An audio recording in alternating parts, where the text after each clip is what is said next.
Hello everybody, my name is Brady and we are back with another React video, and today we're going to be checking out more Salmonella. Yesterday we did Dead Body Hijinks. Today we're going to do Dead Body Hijinks Part 2, which should be fun. I'm curious if I'm going to know any of these stories because I feel like I've heard some dead body hijinks stories, and I felt certain that I had heard the first one from the previous video, but I couldn't find any signs of like when I would have heard about that. It was really just like the putting the coins in the person's mouth thing. But that could be another memory that I'm conflating this with this one, and maybe it doesn't even have anything to do with dead bodies for all I know. And I thought P.T. Barnum would come into play, but I mean, I guess it's not too late. I swear he also had some dead body stories, but I'm not sure. I don't know. I guess we will see if anything comes up in this video. If not, I will just assume that all my memory is unreliable there and I have nothing to base anything on. So let's get this started.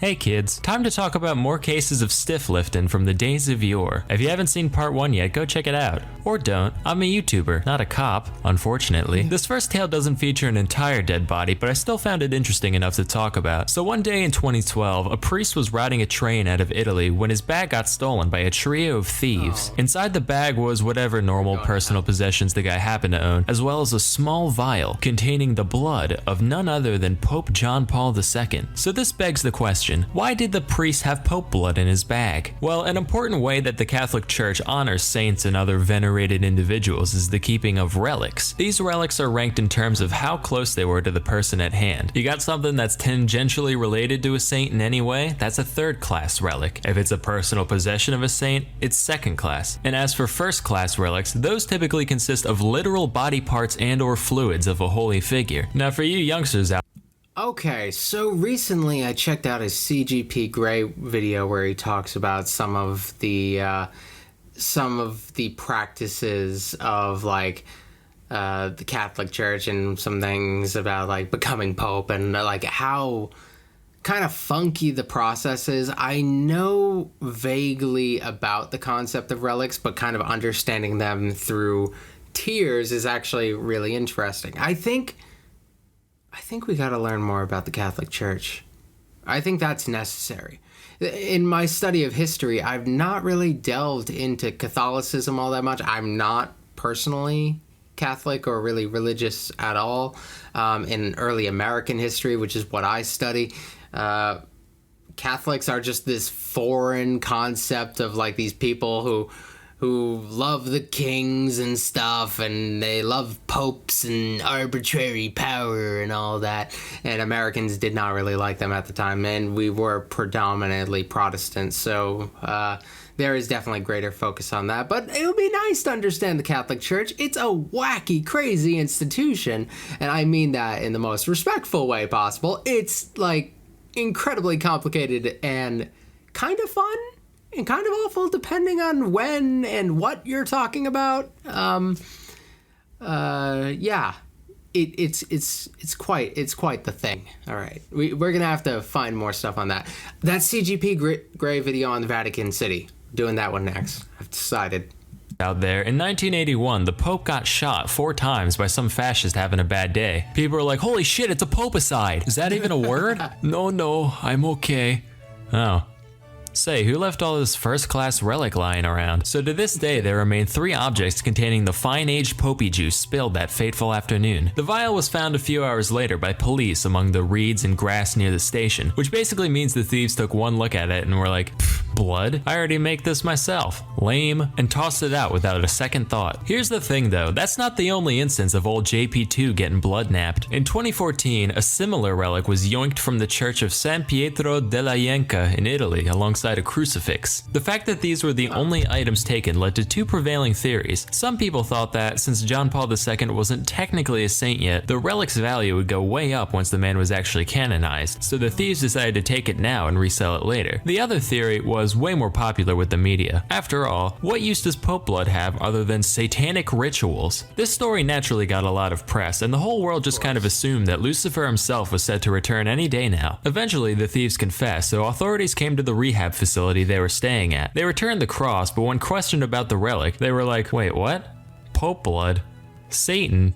Do you guys need to check in here too? Eventually, it was found in a rubbish bin on the facility grounds, which means once again, it was just casually tossed out as nonsense.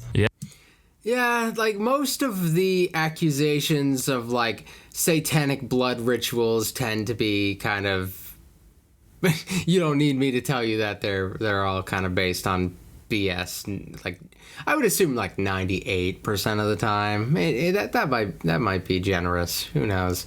I've known a couple people who've identified as Satanists, but they're more just kind of belligerent atheists, and I'm, like I said about myself, I'm personally not religious. Like they have groups like the Satanic Temple, which is basically like a parody group of a religious institution, and they just kind of are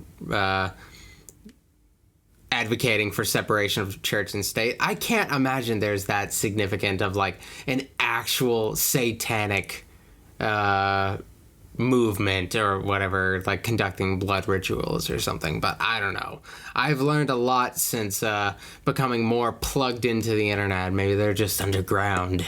Maybe they're controlling our politicians. You ever throw out Pope blood? Because apparently multiple people have done that on separate occasions just in the past 7 years. It doesn't end there, of course. In 2016, this happened a third time when a piece of cloth with John Paul fluid on it was taken from Cologne Cathedral. I can't for the life of me find a follow-up to this story, which leads me to believe that they're just like, fuck it, Pope blood's more trouble than it's worth at this point. But if you guys can find some conclusion to where it ended up, let me know below. Now, our next story begins with a man named Carl Tanzler, a German-born radiology technologist in early 20th century Florida. He looked kind of like Sigmund Freud, except even more evil looking. On the inside, he was a pretty normal dude, other than the fact that he claimed to have visions throughout his life of some mysterious dark-haired girl. Anyway, in 1930, while working at the Marine Hospital in Key West, he met a young woman by the name of Maria Elena Milagro de Hoyos, called Elena for short, and he said, "Oh my god, that's the girl from the visions I've been having." Yeah, wait, what? "We were meant to meet today. We must be soulmates." What? Don't you have like a wife and 2 kids? Destiny. Hoyos was soon diagnosed with tuberculosis, which was considered fatal at the time, so naturally Carl decided to handle her treatment, going as far as convincing her family to let him visit their home every day. Except he was a radiologist, so even if there were reliable means to treat tuberculosis at the time, he definitely didn't have the credentials to do so, but... Oh god, I forgot we were in Dead Body Hijinks, and I hate wherever this is going right now. We got on that Pope stuff, and then we go in this other direction, and it's like, oh wait, Dead Body Hijinks. This could only end absolutely awfully. Reliable means to treat tuberculosis at the time. He definitely didn't have the credentials to do so, but whatever. This is the past we're talking about after all. That place was a shit show from start to finish. I'm not about to get on somebody's case for a little clerical error. In addition to whatever salves and tinctures and such doctors gave to people back then, Tanzler showered her with gifts of clothes and jewelry. I know he meant well, but if I was bedridden with a terminal illness, I'd just be insulted. Like, wow, thanks, can't wait to show off this little number out on the town. Anyway, eventually Tanzler found that the time had come to reveal his true feelings. "Elena, there's something I must confess. I'm deeply in love with you." And ow. "I'm so glad you feel the same." Hoyos inevitably succumbed to the disease, leaving Tanzler heartbroken. He just wasn't ready to part ways with his pestilence-riddled sweetheart, so he asked the family's permission to commission an above-ground mausoleum for their daughter. And since this was the early 20th century, they said, What a sweet, selfless man. I'm sure he'd never do this just so he could commit crimes against nature. Then he was like, oh yeah, by the way, could I have some of her hair too? Sure, kind stranger. Here's a bag of her hair we just had lying around for some fucking reason. Again, no red flags here. He went to visit her dwelling nearly every night for 2 years. Then finally one day he said, you know what, kid? You're alright. Say, how's about we ditch this musty old mausoleum and go back to my place? I'll take that as a yes. So he took her home in a little red toy wagon, which is ridiculous. It makes me picture him skipping around, whistling a merry tune. Hey neighbor! Now here's a riddle for all you intellectuals out there. What do a dead body and a used PT Cruiser have in common? Sure, they both taste terrible, and you never want to be seen in public with one. Most importantly though, they're a depreciating asset. But hey, that didn't stop old gnarly Carly from sprucing her up any way he could. Wiring her bones back together with coat hangers, replacing her skin with wax and silk, making a wig out of that bag of hair from earlier, and soaking the body in massive amounts of perfume and disinfectants for obvious reasons. He claimed to have been instructed to do all this by Elena's spirit, which he would apparently talk to frequently. He also did. Oh God, I when he talked about seeing seeing visions of a girl, I was thinking okay, that's kind of weird. That's a little bit weird, but you ask 3 people and one of them's gonna give you a completely improbable ghost story. So I was willing to accept that, but now we're going down this very uncomfortable route, and I hope this cuts off before it's too late.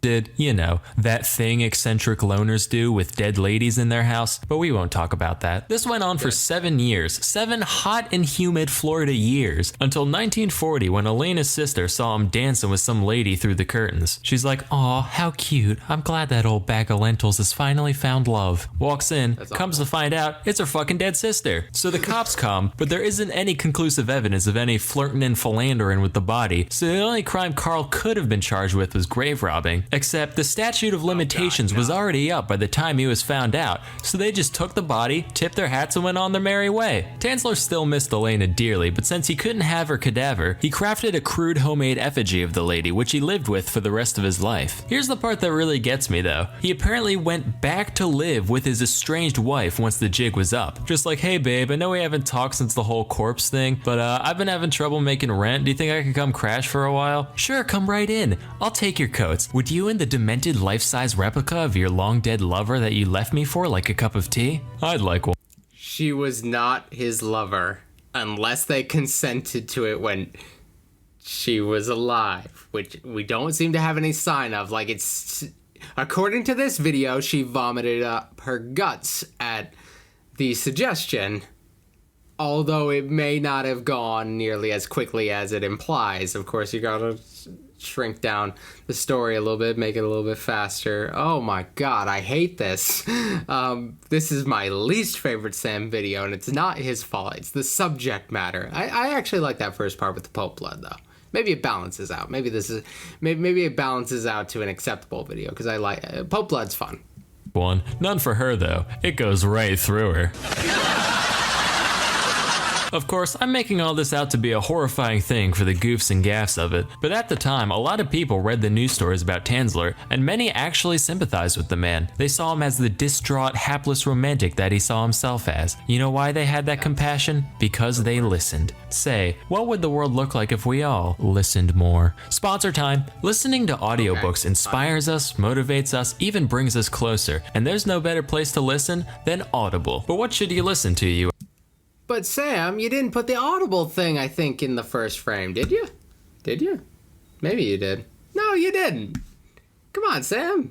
You gotta be like, this video is sponsored by Audible. Ask. After all, there's so many options that it's almost overwhelming. Well, normally I tell you to go listen to my book, but unfortunately, I've never written a book. So instead, how about the Necronomicon? That's right, the Necronomicon is on Audible. Now you too can learn exactly how to put that Pope blood in the backseat to use on your way to work. Tie in all seriousness, a novel really worth checking out is Edwin Abbott's Flatland, a book about life in an entirely two-dimensional universe, and it is a trip, trust me. You can get your first audiobook free along with 2 selected Audible original titles and exclusive fitness programs when you start your 30-day trial. Just visit audible.com/salmonella or text salmonella salmonella to 500 to get started. Again, go to audible.com/SAMONELLA or text SAMONELLA to try Audible for free. Link in the description. Anyway, that's all for today. Till next time, I'm Salmonella, and thank you for watching. That was wonderfully awful. Yeah, the Pope blood thing has just convinced me. Like, yes, you need to check out more on the Pope. You need to learn more about the Vatican. You need to learn about sainthood. Like, there's so much there. There's so much there that's just waiting to be tapped. And then there was the second half, which, like, clearly, like, terrible, awful, no good, very bad things occurred. And it's not down with that. Yeah, I didn't end up finding any stories that I knew that I knew. I need to go back and figure out what dead body stories I know. Because I know I've heard of some, but I can't remember them all that distinctly. I guess they weren't that important.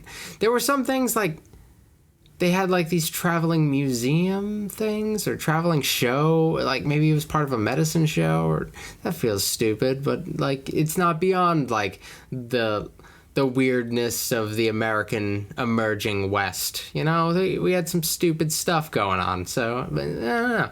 So thank you guys for watching. That was a whole lot of fun, I suppose. And I'll be back tomorrow with another video. We're almost out of Salmonella stuff. I'm gonna take a minute from his stuff, since we only have a little bit left, but I'll be getting back to the rest of it pretty darn soon. So that's the thing. Thanks for watching, and I will see you guys tomorrow. All right, bye.